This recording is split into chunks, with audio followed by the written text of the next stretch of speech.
It's amazing to me how many lawyers say that they want to be successful, but they don't have a real plan with regards to moving towards success. Every lawyer should have a docket of mass tort cases on their books. Every lawyer should. Everyone talks about what's my USP going to be for my firm? What's my unique selling proposition? And I always think like, well, it's being authentic. It would be a lot easier because you'll be right for many people, but maybe wrong for many too. If it looks just like everybody else's, why are they going to pick you over them? I'm like, look, I'm not changing. It's working. So get used to it because I do know that life is short and I'm going to do things that make me happy. I'm not here to please you. So I'm sorry.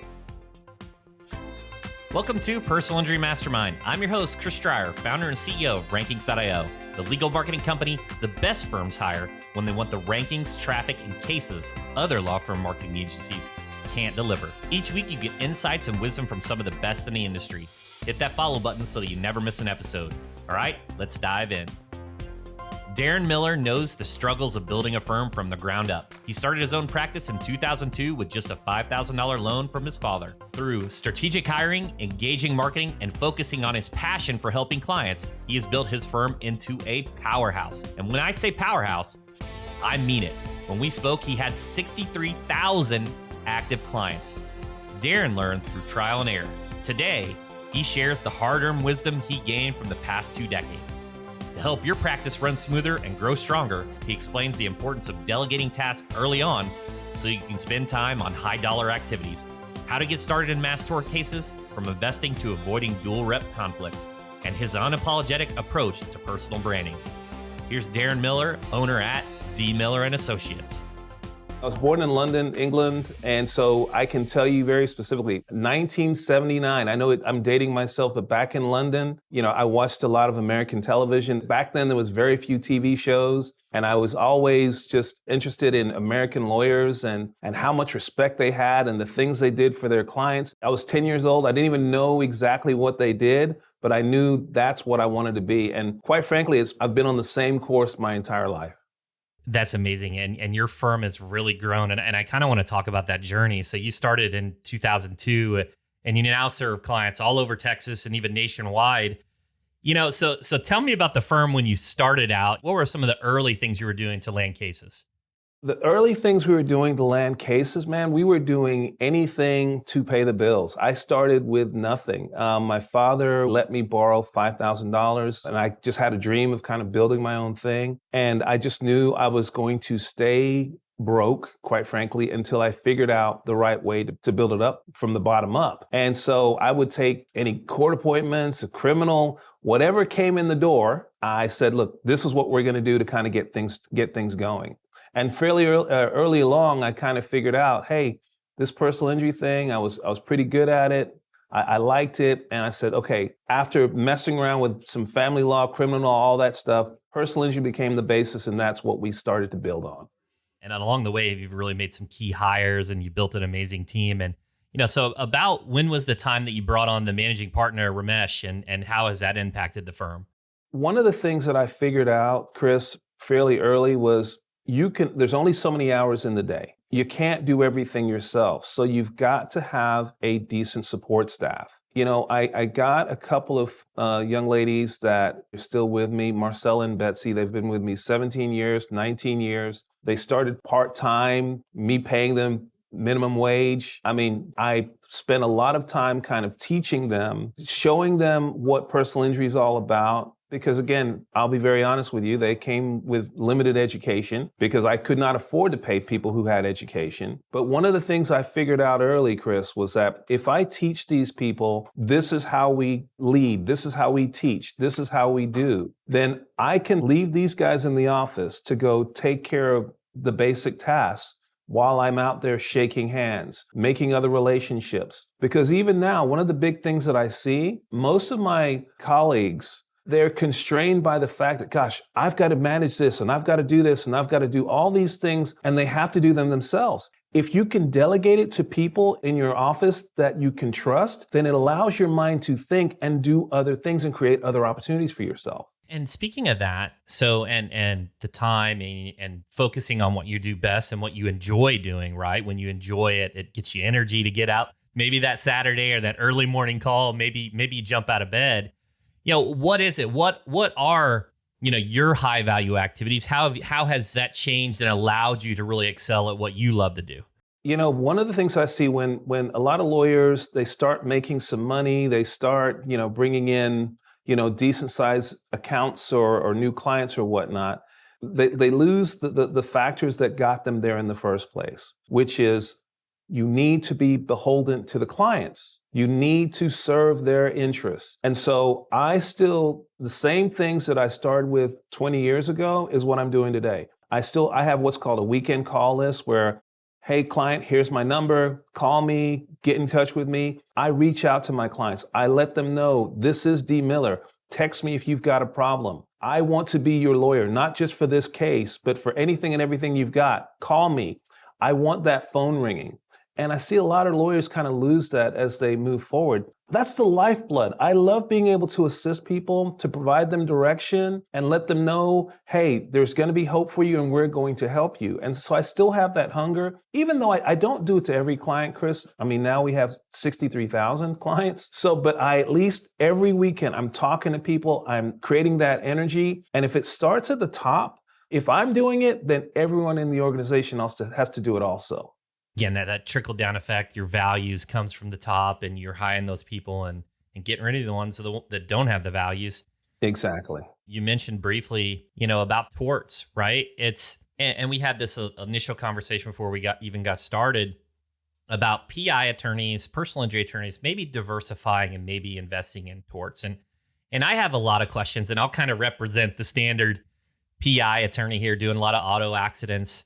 When should they be thinking about this? Because on my end, it seems like the cash flow's not as quick. Yes. There's a little bit more risk. Yes. Maybe the pie's divided up significantly more. Like, when should they start thinking about this area? Do they need to be super capitalized? All these questions are going through my head. So I will start off by saying this, Chris. I think that every lawyer, regardless of whether you've been practicing for 1 year or 100 years, every lawyer should have a docket of mass tort cases on their books. Every lawyer should. And the reason being is because it provides for diversification. It provides for the opportunity to hit those home runs and that long-term huge value resolutions that if you don't have them in that portfolio, you're only going to be reading about them online or on television. And certainly I do understand the fact that, well, gosh, these take forever, that it's the long game with regards to mass torts. So I totally get it. And because of that, what I tell people is you need to have someone in the business that you can trust.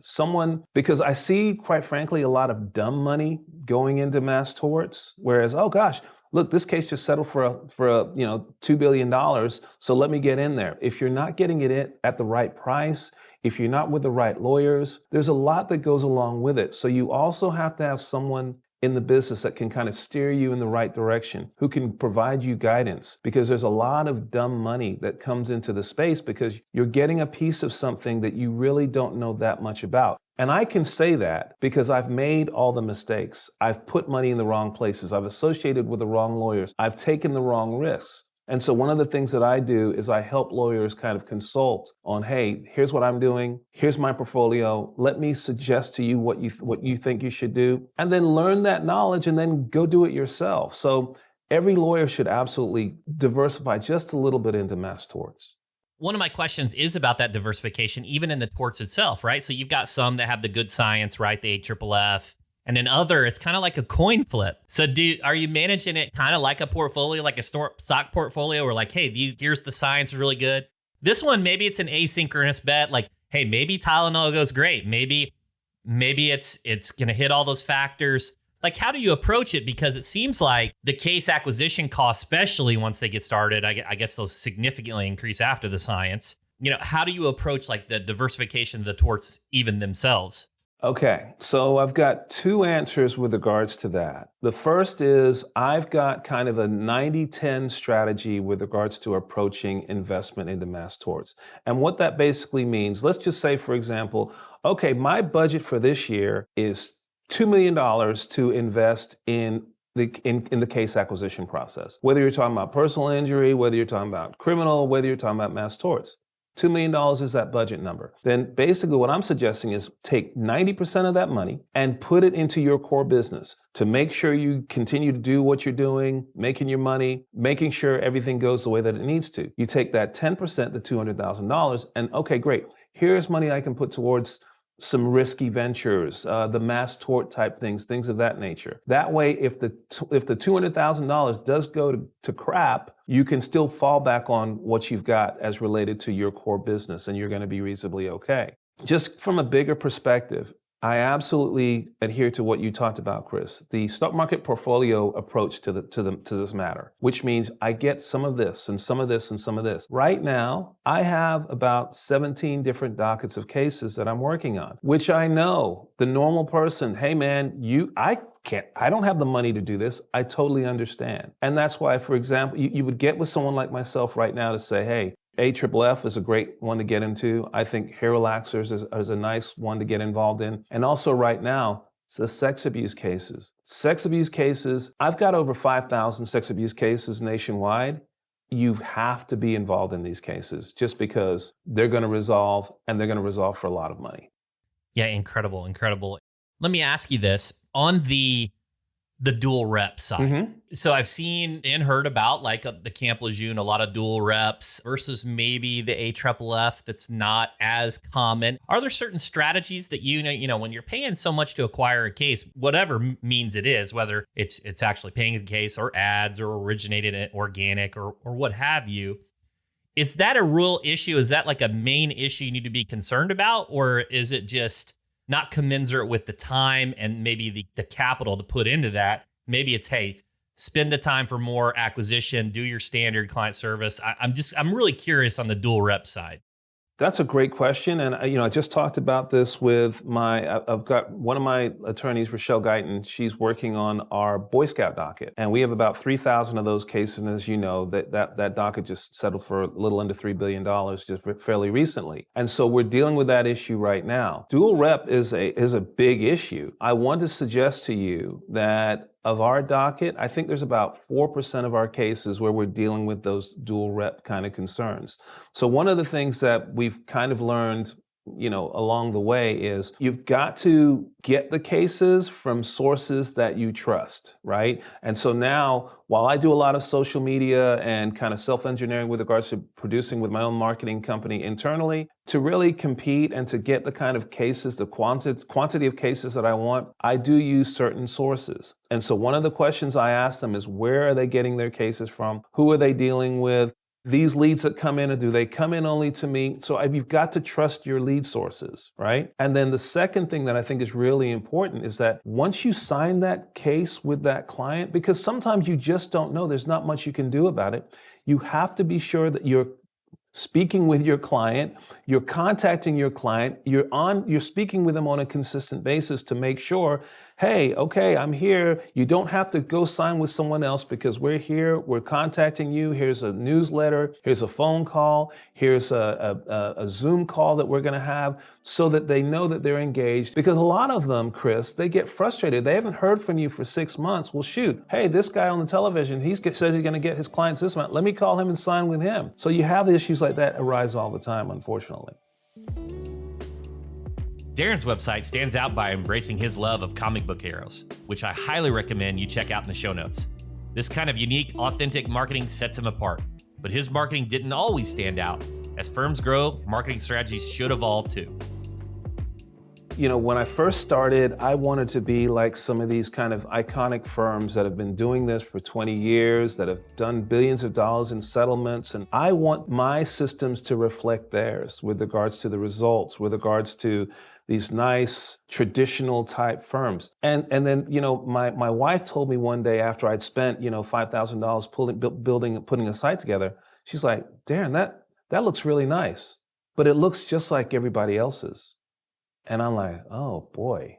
And so if it looks just like everybody else's, why are they going to pick you over them?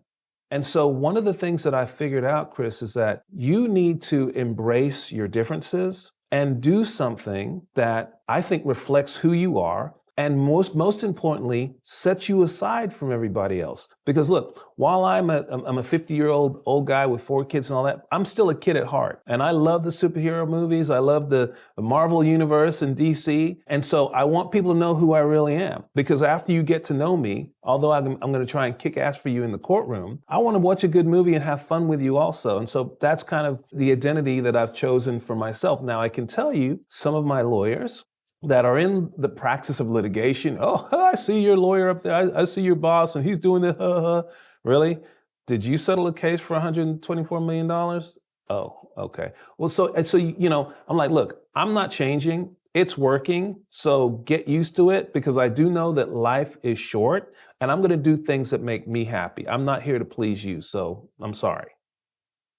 I love that. I think that's the best piece of advice ever. Be that authentic self. Everyone talks about what's my USP going to be for my firm? What's my unique selling proposition? And I always think like, well, it's being authentic. It would be a lot easier, and kind of showing that, because you'll be right for many people, but maybe wrong for many too. Yeah. I mean, look, again, you're not going to please everybody. Look, Chris, there's some people that are going to look and see my skin color and say, hey, I'm not doing that. That's fine. I'm not going to worry about that. I'm going to be me. I'm going to try and take care of you. And if you're happy somewhere else, that's fine, because I know at the end of the day, there's going to be more people that choose our services as opposed to those that decide to go away from us. I agree with all of that. And just on the channels and distribution. So, you mentioned that you're being authentic and you have this superhero and you're having fun and approachable from that aspect. Your primary channels, it's still TV, because we hear, TV audience is declining. Digital, kind of tell me a little bit about your just thought process, because there's a lot of channels. Every day you are bombarded by tons of marketers that all have the magic bullet. So what do you think about when you're choosing channels? Chris, I'm of the belief that if you're not growing and building, you're slowly dying and becoming a dinosaur, and you probably don't even know it. And so, quite frankly, if you're not on social media, if you're not utilizing those types of resources and starting to putting in time to figure out, okay, what is next? Where is this going? What am I going to do to get ahead of the game? I think you're missing the party. I know one of my good colleagues, Daryl Isaacs. He's the Kentucky Hammer, and he has over 200 billboards that are up there, and it works for him. He's got an empire, and it builds, and it's growing, and it's fantastic. But I'm thinking to myself, once that billboard goes down, it's gone. Right? I think more of that money into social media, into developing those on-site presences, developing good content that can be reused and people can reflect on and go with. Man, I think that's the wave of the future. You've got to mix in these other things. And obviously I do that too, again, with that kind of stock market portfolio approach. But without any doubt, social media is the most important source for us. And we're going to continue spending in that direction. This is a topic that hasn't been brought up. So you mentioned you've got your paid avenues, right? You could do TV, you could do ads, you could do billboards, and then you got your owned media, which would be owning your social following, owning your email list, owning the content on your website, things like that. And then you got earned. It's what's being reshared by the third party, the conversations, and the reshares and the retweets. I just kind of like to pose this to you, because I've just had this. I hear so many people, TV didn't work for me. Billboards didn't work for me. Well, when I see, just like you said and your wife said, injured question mark, and then the face on the billboard, and that's it. That's just like everybody else. So when you're thinking about earned media and being memorable, is that where the superhero and some of these, Daryl does the Kentucky Hammer, the hammer, right? It makes it more memorable. How do you think of the earned media side? Again, as far as earned media, when I think of a lawyer, I think of a hero. I think of a savior. I think of someone coming in to save, to help, to assist in addressing those particular issues. Like 2 weeks ago, I was at a gala as related to human trafficking. And Chris, I had no idea how bad this problem was until I really got involved and just kind of got involved in those types of things. So I've been putting out a lot of content with regards to this is what's going on. Guys, you understand what these symbols mean, how big this problem is, how if we keep our heads in the sand, it could personally affect us. If those around us are affected by this, We've all got to do things about it. When I do things of that nature, my content gets shared more and distributed more, and people are like, well, thank you. We didn't think about that. We didn't know about that. And hey, you know what? I'm going to call you the next time I was involved in a car accident. In terms of just to give you a number, before I started doing all those things, in terms of like getting hits from my website, we'd probably get 10 or 12 leads or so in terms of, and most of them were garbage without any doubt, cases we wouldn't sign. I think last month, because of what we're doing there, the number was up to like 165. So getting out there, putting out those positive messages, not here, I'm your lawyer, come with me with personal injury, but spending time giving people information that's usable, that is beneficial, things that stick out in their mind so that, hey, let me call that lawyer again that assisted me with that issue. That's what I think is making a big difference. When you're thinking of expansion, do you hit that certain where it starts to overflow and maybe you've tapped that market because now you've moved into multiple cities in Texas and you're doing the nationwide torts and things like that. So when is it time and how do you approach the expansion side of things? Chris, I make a lot of mistakes. And one of the things that I do, I embrace failure. I fail all the time. I've had an office in Seattle, Chicago. I've had one on Wilshire Boulevard in LA, across town here in Houston. And for me, building out those models, although I was getting in cases, it was so many headaches, there were so many issues, and I realized I can't do that. I can't build nationwide from that perspective. So I said, okay, Texas is going to be the hub, and we're going to go get these cases from all over, but we're going to manage everything here locally. So again, it's about trial and error and trying to see what works, what doesn't, how it does. I embrace my failures, learn from those failures, and then apply the things that are working, and then put more money into those issues. Kind of keeping it simple. And I appreciate the transparency. Most people don't talk about, hey, I tried these other markets and I went back to Texas and then we started to come back to our roots and you've had great expansion and success there. Let's talk about just like the budget, right? The marketing budget. How do you, obviously, the bigger you get, the more you emphasize data and KPIs and your numbers, right? When you're smaller, it's like, oh, these are the dockets. I know them all. Your team, I know the team. But then you grow and it's like you become more data. Like, so how do you approach the budgeting side of, hey, this is what we're going to spend for 2024? It's amazing to me, and again, I was exactly the same way, but it's amazing to me how many lawyers say that they want to be successful, but they don't have a real plan with regards to moving towards success. Because when I ask, okay, cool, you want more, then tell me about your numbers. Tell me about the data. Tell me about your cost of acquisition. What's your fallout rate? Oh, I have no idea. How are you supposed to grow and utilize and know how much money you need to acquire the cases that you need to get the revenue if you don't know your numbers? You've got to know them. And again, I got to tell you, for years, I never knew my numbers. But you ask me any metric that you want to right now, I know it. Why? Because I've wasted so much money, been inefficient, made so many mistakes, and it's okay. It's okay as long as I admit to them and figure out this is what I need to do better next time. And so that's what I'm doing. I know who's going to give me what type of acquisition, what the ROI. I know these different things. I take money and I move it here and toss it there. And I just enjoy playing the games and then seeing what the results are by analyzing the data and the information when it's done. So it's just a big kind of game to me. And I shouldn't say it, but that's how I approach it.